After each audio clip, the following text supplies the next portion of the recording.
3, 2, 1, bora gravar! E aí, foi vexame o que o Corinthians protagonizou na Neoquímica Arena, a eliminação para o Ituano no Campeonato Paulista? O Corinthians, a partir de hoje, segunda-feira, junta os cacos dessa eliminação e vai ao mercado para trazer reforços. O Corinthians não vai parar só no Barleta, o Corinthians vai correr atrás de reforços. Esse elenco do Corinthians tem carências para uma temporada que tem Libertadores da América. Eu quero trazer detalhes para vocês. E vou falar também do Arthur, do Red Bull Bragantino, time que está classificado para a semifinal do Campeonato Paulista. Como é que o Bragantino vê, como é que o Red Bull vê essa questão do mercado brasileiro para o Arthur? Palmeiras, Flamengo estão de olho? Europa? Qual é o desejo do jogador? Eu quero trazer muitos detalhes sobre esse destaque do Paulistão, camisa 10 do time e que é cobiçado pelo mercado nacional. Mas antes,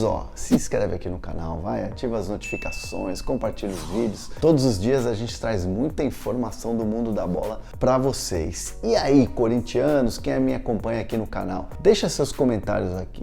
Foi vexame ou não o que o Corinthians protagonizou lá na Neoquímica Arena ao perder, ao ser eliminado, melhor dizendo, para o Ituano nas quartas de final do Campeonato Paulista? Ninguém imaginava que o Corinthians iria ser eliminado. Eu não imaginava. Até pela campanha do Ituano, que chegou a flertar durante muito tempo com o rebaixamento no Campeonato Paulista, seria o jogo mais tranquilo, o jogo mais fácil. Mas aí o Corinthians acabou eliminado. E aí, será que foi vexame mesmo? Deixa nos comentários aqui. Começa já logo deixando um comentário aqui enquanto eu vou trazendo as informações aqui para vocês do Corinthians. Fato é que logo depois da partida, o Corinthians teve toda a questão dos pênaltis, teve entrevista lá na zona mista, e aí mais pro fim da noite eu consegui falar com algumas pessoas importantes do clube que me disseram o seguinte, que não dava para botar tudo na conta do Fernando Lázaro, tanto que o presidente Duílio Monteiro Alves foi lá e bancou permanência. Não passou em nenhum momento pela cabeça do presidente ou qualquer outro dirigente fazer qualquer tipo de movimento de troca de treinador. O Duílio Monteiro Alves sabe que vai sofrer muita pressão daqui para frente em relação ao nome do Fernando Lázaro, mas foi ele quem bancou. Foi o presidente que fez a escolha e bancou o Fernando Lázaro, e ele vai dar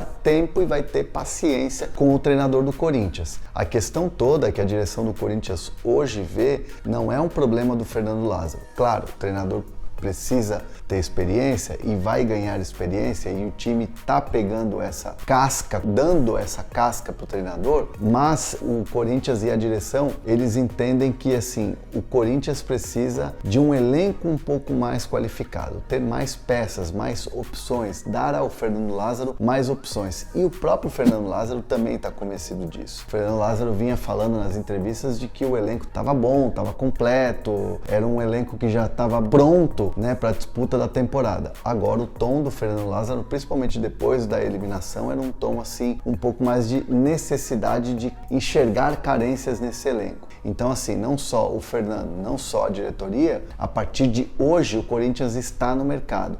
A partir de hoje o Corinthians vai começar a observar esse mercado, a conversar com empresários para tentar trazer reforços. E a principal carência, onde o Corinthians vai atacar a partir de hoje, é a questão de jogadores de lado de campo e jogadores no meio campo, jogadores que possam, é o meia atacante, E aí a gente vai ver que os últimos nomes que foram cogitados no Corinthians, Felipe Coutinho, Matheus Pereira, são jogadores com essa característica. É ali que o Corinthians vai atacar para tentar contratar agora antes da Libertadores, antes da estreia do Campeonato Brasileiro. O Corinthians vai ter muito tempo, praticamente uma nova pré-temporada até estrear no Brasileiro. Vai ter bastante tempo para poder preparar o time. E aí quando você acelera na questão dos reforços, você consegue ter um maior tempo para você entrosar esses reforços. Então o Corinthians vai trabalhar para ter esses reforços o quanto antes, para que o Fernando possa trabalhar nesse período antes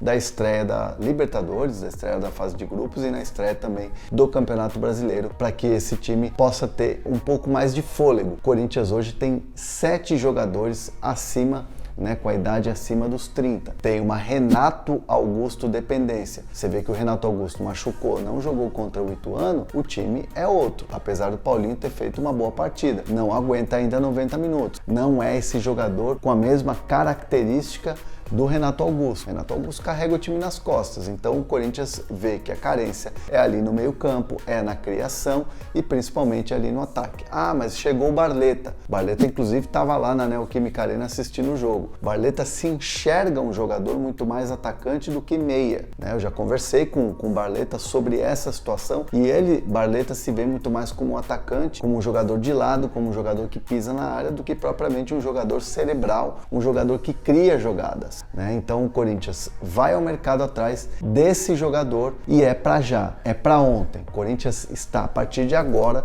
correndo contra o tempo para tentar achar reforços. Eu quero dizer para você utilizar o cupom da Centauro, o cupom mais utilizado da Centauro, que é o Hernan10, que te dá 10% de desconto na compra dos seus produtos da Centauro. Entra aqui, ó, QR Code na tela e link na descrição do vídeo. Aproveita todas as nossas promoções e aí você tem ainda mais desconto usando o cupom da nossa parceira Centauro, beleza? E o Arthur do Bragantino, hein? Jogador que teve uma proposta muito boa financeira do Al Rayyan do Catar, poderia ter ido, só não foi embora porque foi uma questão do jogador escolheu ficar no Brasil, né? Uma questão familiar ali.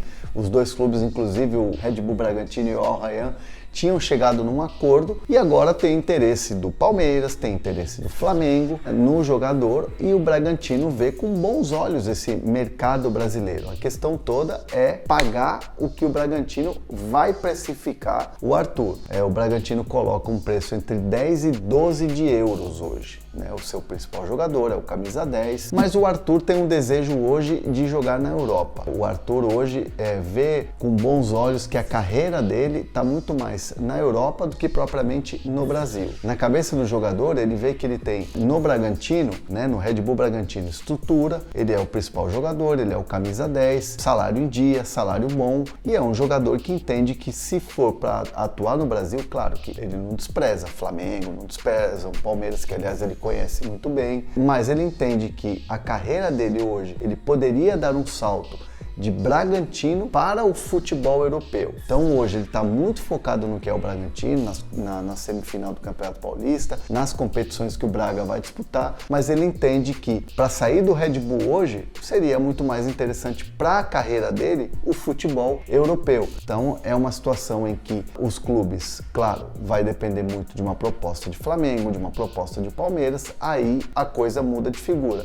Mas enquanto a coisa está no campo da sondagem, do interesse, da busca de informações, o Arthur entende que nesse momento o futebol europeu é um sonho e que do Bragantino, do Red Bull para a Europa seria um caminho natural para ele. Claro que chegando à proposta é algo diferente, é algo que aí o jogador balança, o jogador ouve proposta, o jogador ouve projeto e aí é uma situação completamente diferente quando você tem algo concreto em mãos. E aí, será que o destaque do Bragantino, o caminho dele seria o quê? O mercado brasileiro? O Flamengo? Teria vaga no time titular do Flamengo hoje, o Arthur? E no Palmeiras, seria titular do time de Abel Ferreira hoje, o Arthur? É uma dúvida, deixa seus comentários aqui. Se você não se inscreveu no canal, se inscreve, ativa as notificações. Tamo junto.